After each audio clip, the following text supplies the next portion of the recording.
बहुत बढ़िया। और आपको एक बात मैं बताना चाहता हूं कि बहुत सारे बच्चे लगातार कहते हैं कि सर प्रैक्टिस के लिए कौन सी किताब करें, है ना, जो आप पढ़ा देते हो उसका क्वेश्चन प्रैक्टिस भी करना होगा, कौन सी किताब करें। एकदम ईमानदारी से बता रहा हूँ, वो आपके सामने भी आ जाएगा। मैंने बहुत सारे बच्चों से बात की है। अच्छा, कुछ बच्चे लिख रहे हैं नहीं किए, तो जाके करके आइए बेटा। अच्छा, नहीं किए तो जाके करके आइए, यहाँ पे भंडारा नहीं चल रहा है ना। जिन लोगों ने लेक्चर नहीं किया है लास्ट का 20 मिनट, नशे में थे क्या? दिन भर में जाके चेक नहीं किया दोबारा कि लास्ट में 30 मिनट, 1 घंटा 20 मिनट था, 40 मिनट का लेक्चर एक्स्ट्रा ऐड हुआ है, तो जाके उसको चेक करिए। ठीक है, जाके उसको चेक करिए पहले। 40 मिनट का लेक्चर देख के आइए बेटा, तुरंत से निकल जाइए यहां से, है ना, जाइए। ठीक है। दूसरी बात, बहुत सारे बच्चे कहते हैं प्रैक्टिस बुक कौन सी करें, किताब कौन सी करें। कितने लोगों का सवाल है ये कि किताब कौन सी करें, कौन सी प्रैक्टिस बुक करें। हाँ, हमें एनसीईआरटी करना है, एनसीईआरटी के क्वेश्चन दे दीजिए, हमको डैश डैश का सवाल दे दीजिए। तो सुनो, बहुत सारे बच्चे जिनके 180 में से 180 आ रहे हैं, और बेटा 180 ही सब कुछ नहीं होता, 176 भी 180 ही मानते हैं। मान लो उसने एक सवाल छोड़ दिया या नहीं किया, तो तुम ये थोड़ी ना बोलोगे कि यार वो 180 नहीं है। 176, 175 और 170, ये जो भी 160 से 165 से ऊपर मार्क्स होते हैं, लगभग वो एक ही जैसा है। हाँ जी सर, एक ही जैसा है। और उनमें से कई बच्चों से मैंने बात किया और मैंने उनसे पूछा कि आपने कौन सी प्रैक्टिस बुक सॉल्व करी थी। उनका जवाब था कोई भी नहीं, कोई भी नहीं। फिर क्या किया था सर? जो आपने पढ़ाया था वो हमने ढंग से पूरा पढ़ा, उसके सवाल किए और क्वेश्चन प्रैक्टिस करी।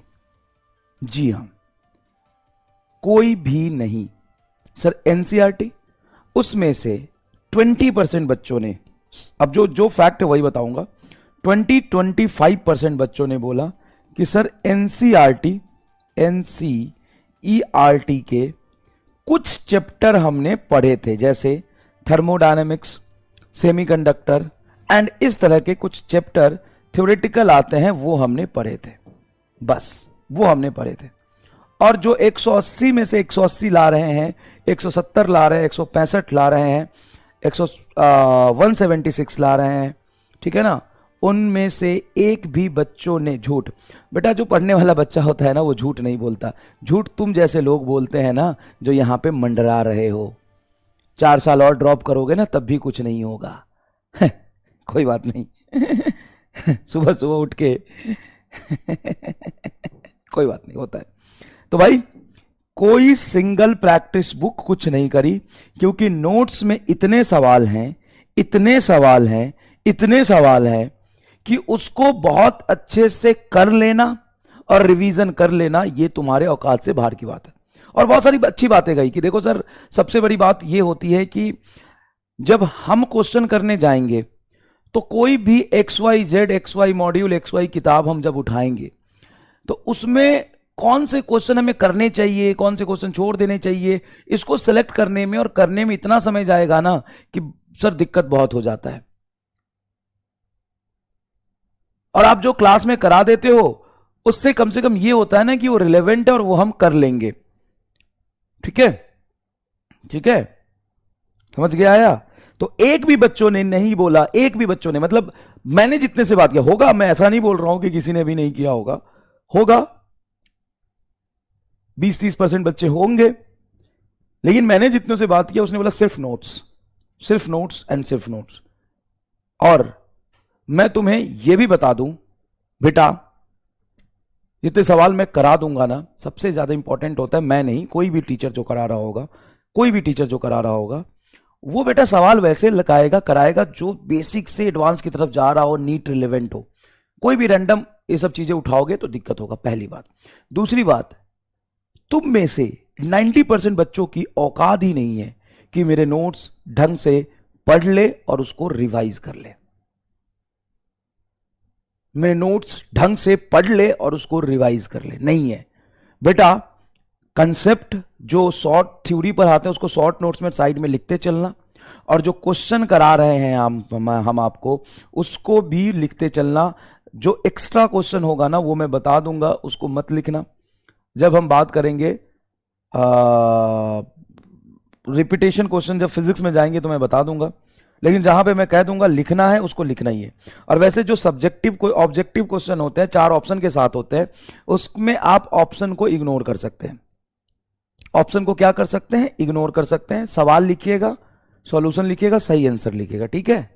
ज्यादा परेशान होने की जरूरत नहीं है।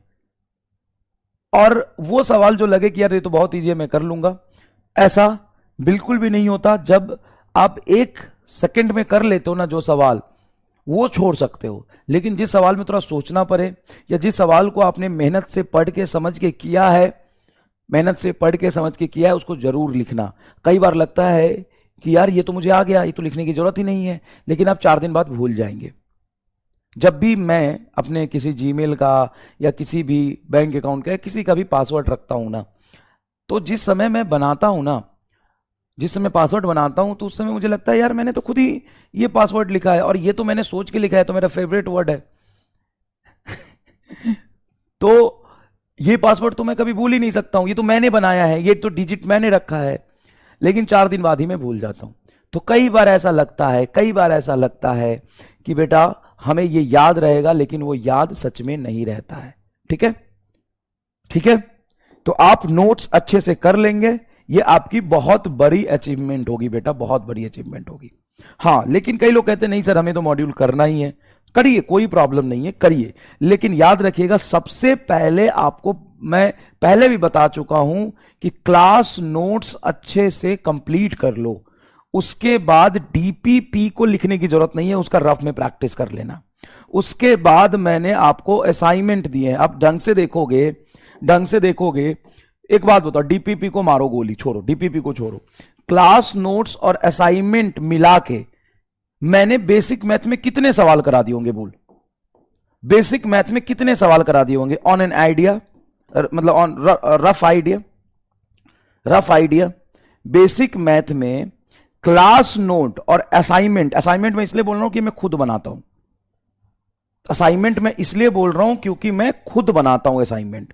उसके क्वेश्चन देख के तुम्हें लग जाता होगा कि ये सर पहले कहीं नहीं देखे हैं। 90-70% सवाल में आपको क्रिएटिविटी दिखता होगा अगर आप थोड़े भी पढ़े लिखे होंगे तो ऑन एन एवरेज में कितने सवाल करा चुका हूंगा असाइनमेंट और क्लास नोट्स मिला के? तो असाइनमेंट ही मैंने दिए हैं शायद आपको 5, उसमें ऑन एन एवरेज 20 सवाल है, तो 100 सवाल तो असाइनमेंट के हो गए। 160 सवाल कह रहा है, नशे में है क्या रे गधा? 200 सवाल कराया है, शर्म कर। 5 तो असाइनमेंट है, ऑन एन एवरेज 15 सवाल भी मानेगा तो 70-80 सवाल तो असाइनमेंट के हैं। उसके बाद मैंने लेक्चर कितने लिए बेसिक मैथ के?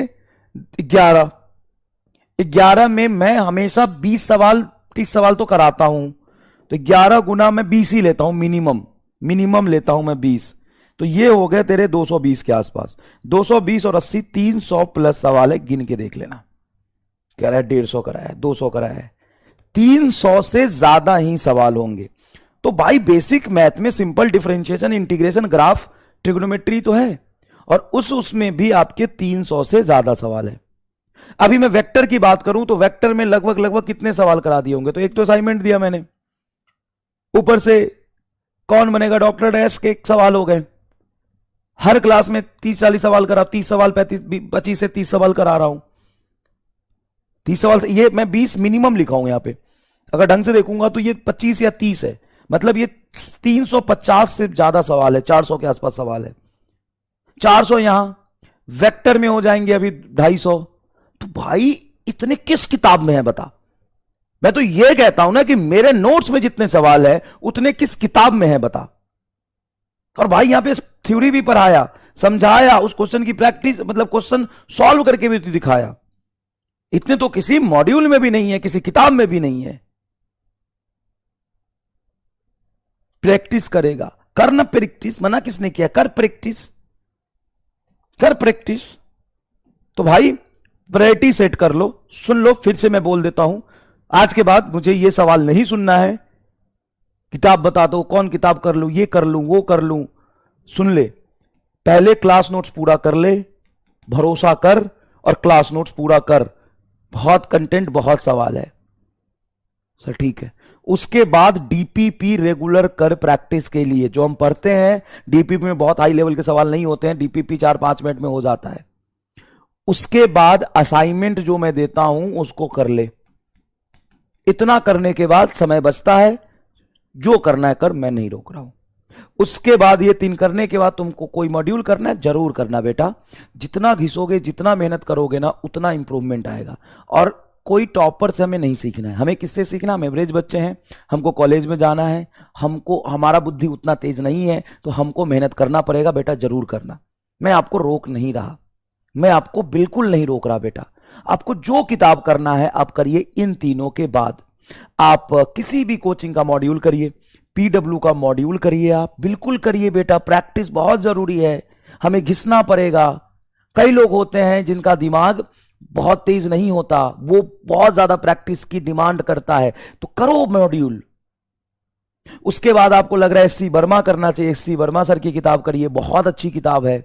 आपको लग रहा है कि नहीं सर मुझे एनसीईआरटी करना है, बिल्कुल एनसीईआरटी करिए, बहुत इंपॉर्टेंट है। और तीनों मत करिएगा, तीनों में से कोई एक चूज कर लीजिए। ऐसा भी नहीं है कि सर हम यहां से यहां जाएंगे, हवा टाइट हो जाएगी। तुम्हारी औकात इससे बाहर निकलने की नहीं है, तुम्हारी औकात इससे बाहर निकलने की नहीं सर हमें एनसीईआरटी पंच करना है, आप एनसीईआरटी पंच करिए। आप सुनिए, प्लीज प्लीज सुनिए, ये कर लीजिए, ये कर लीजिए, ये कर लीजिए। उसके बाद 1 2 3 4, 4 में से कोई एक चूज कर लीजिए, कोई 4 में से एक चूज कर लीजिए और आगे बढ़ जाइए। हां, अब जो किताब लिख रहे हैं वो डैश बुक हमें करना है, कोई बात नहीं, इस 5 में से कोई एक चूज कर लीजिए। देखिए, जितना आप मल्टीपल सोर्स लाएंगे ना, आपको चीजें रिपीट होते ही दिखाई देगी, कोई फायदा नहीं है। आप ये करने के बाद कोई भी चीज आप उठाइए, उसमें से 70% आपको चीजें दिखाई देगी पढ़ा हुआ, किया हुआ, और 30% में से 10% में मान सकता हूं कि कुछ अलग लैंग्वेज होगा, 20% इररिलेवेंट होता है, जिसको करने का कोई फायदा नहीं है।